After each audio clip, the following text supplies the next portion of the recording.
Seja bem-vindo ao canal Teologia Aprenda Mais.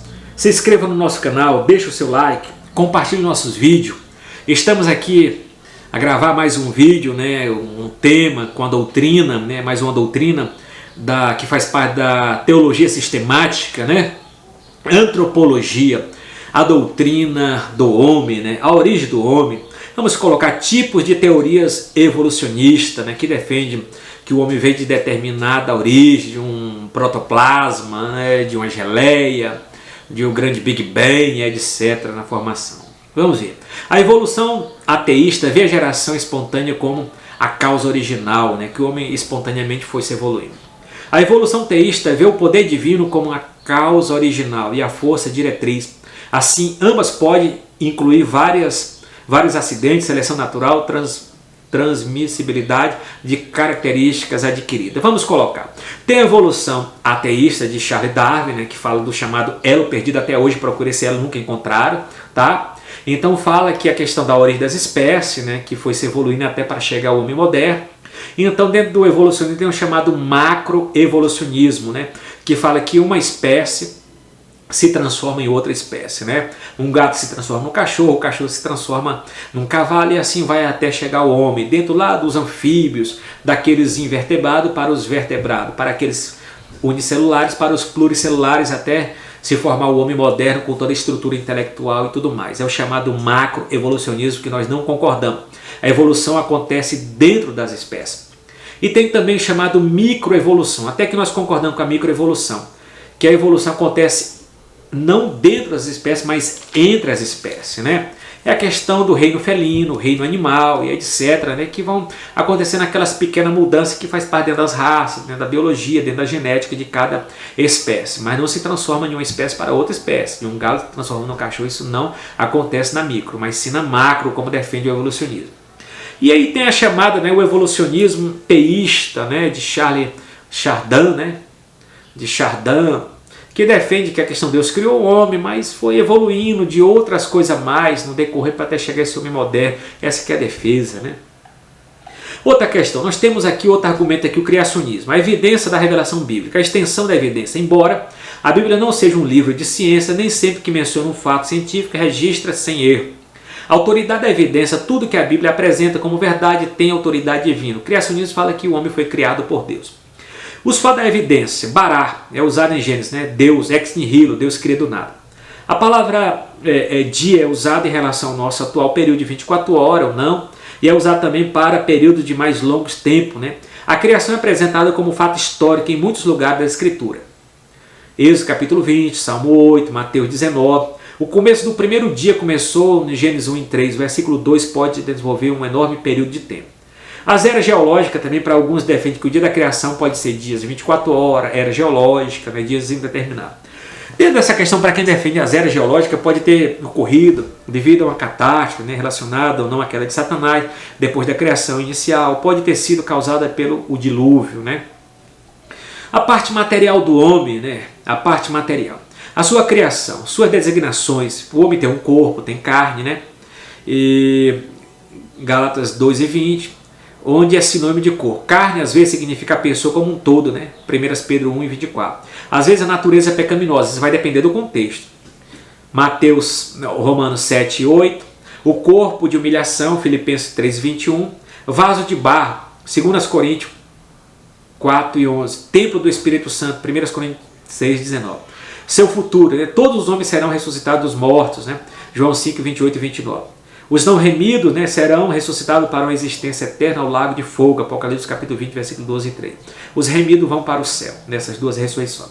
A parte material do homem, alma e espírito, o homem é um ser biforme, ele tem duas formas materiais, tem duas formas.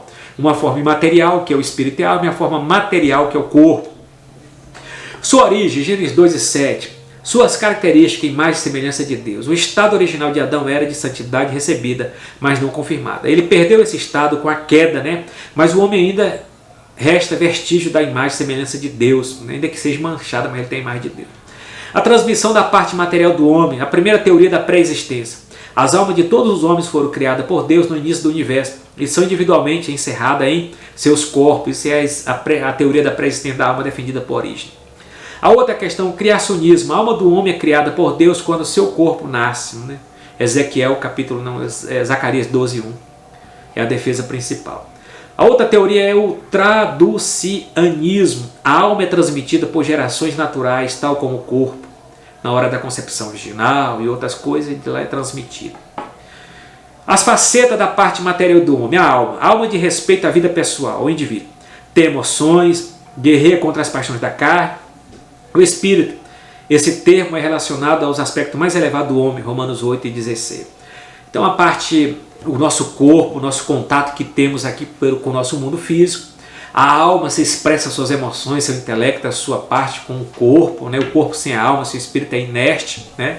O espírito é a nossa parte religiosa, onde que o Espírito Santo de Deus habita no nosso espírito. É por isso que fala que o Espírito de Deus comunica com o nosso espírito que nós somos filhos de Deus. Então, onde que é a sede de Deus em nós? É no nosso espírito, que é a parte religiosa. E outra questão também que nós vamos analisar também, embora a distinção entre alma e espírito, ambos são faces da parte material do homem, né? O coração. O coração é o conceito mais amplo de todas as facetas da parte material do homem. É a sede da vida intelectual, a emoção, volitiva, né? A parte, figura de linguagem, espiritual do homem. A consciência. A consciência é uma testemunha interior que é afetada pela queda, mas que, apesar disso, pode ser um guia seguro ocasional. A nossa consciência aprova e desaprova o que fazemos de errado ou certo. Ela é a lei moral de Deus em nós. A mente é aquela faceta natural e material do homem na qual está centralizado o entendimento. A mente foi afetada pela queda, mas pode ser renovada em Cristo, ter a mente de Cristo. A carne. Quando o termo carne significa natureza pecaminosa, refere também a um aspecto da natureza material do homem. É completamente corrupta e não pode ser renovada, mas será erradicada na morte, né? Então nós temos que analisar. Quando fala de carne, né, a palavra sarx, no grego, né? A palavra soma significa corpo. Quando fala de sarx, nós temos que entender pelo contexto. Que for no capítulo 7, está falando da velha natureza humana, a natureza adâmica, né? Mas a carne também pode ser esse tecido dessa carcaça do nosso arcabouço, que é o osso, nosso tecido, a pele, né? Dependendo do contexto, ou pode se referir ao corpo no sentido completo da palavra. A queda do homem. Atitudes para com Gênesis 3:1. Do ponto de vista liberal. Na teologia liberal, se trata de uma lenda, a queda do homem, um quadro geral de religião e moral à luz de um período posterior. Do ponto de vista da teologia da neo-ortodoxia, ele chama de mito, história primitiva, super-história ou mito verdadeiro, né? Os bartianos consideram o relato não histórico, mas sua realidade espiritual é verdadeira. Verdade sem fato, se isso for possível.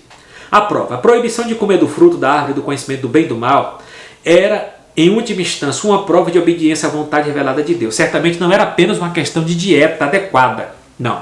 A queda. Em primeiro lugar, Satanás tentou fazer com que Eva duvidar da bondade de Deus, porque lhe vedara acesso à árvore da vida.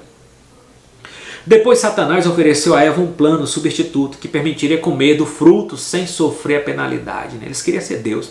Satanás já era o pecado de Satanás, queria ser Deus. Agora o pecado de nossos primeiros pais, Adão e Eva, que são os cabeças federais, né, os cabeças federais da raça humana, né, eles queriam ser Deus também. O desejo do ser humano também queria ser Deus, dentro da religião da serpente. As personalidades sobre a serpente, sobre Satanás. A inimizade entre a horta do mal e a descendência da mulher. Satanás teria permissão de infligir a Cristo uma ferida dolorosa, mas não fatal, calcanhar.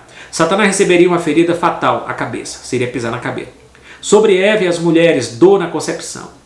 Submissão ao marido, sobre Adão e os seus homens, a maldição sobre o solo. Cansaço e fadiga no trabalho. Esses são o juízo de Deus. Sobre a raça humana, a comunhão com Deus quebrada, a morte física, a expulsão do jardim do Éden. Vamos analisar, que eu vou até colocar o seguinte, a diferença, por que Adão teve perdão, teve oportunidade de perdão e Satanás não. Porque em primeiro lugar, Satanás, o pecado de Satanás nasceu no coração dele, nasceu no interior. Então no mundo espiritual não há perdão, subentende dessa maneira, no mundo espiritual não há perdão. Então Satanás não teve um agente externo que o tentou. A tentação nasceu no próprio coração dele. Agora a diferença de Adão e Eva, eles tiveram um tentador externo que foi Satanás. A diferença foi essa. Do diabo nasceu no coração dele, de pecar, ele mesmo gerou isso. No de Adão foi gerado, mas foi tentado por um agente externo que foi o diabo. Para o mundo espiritual não há perdão. Morreu, se segue ao juízo. Para o mundo humano, social, físico, ainda há perdão, porque Cristo veio morrer em nosso lugar, se nós ainda pecadores. Isso prova o amor de Deus para conosco. E tem um textuário da Bíblia, João 3,16. Deus amou o mundo de tal maneira que deu seu Filho unigênito para todo aquele que nele crê, não pereça, mas tenha vida eterna. E quero terminar isso aqui lá em Hamartiologia, né? A doutrina do pecado, que eu vou relatar mais sobre algumas questões aí. Shalom.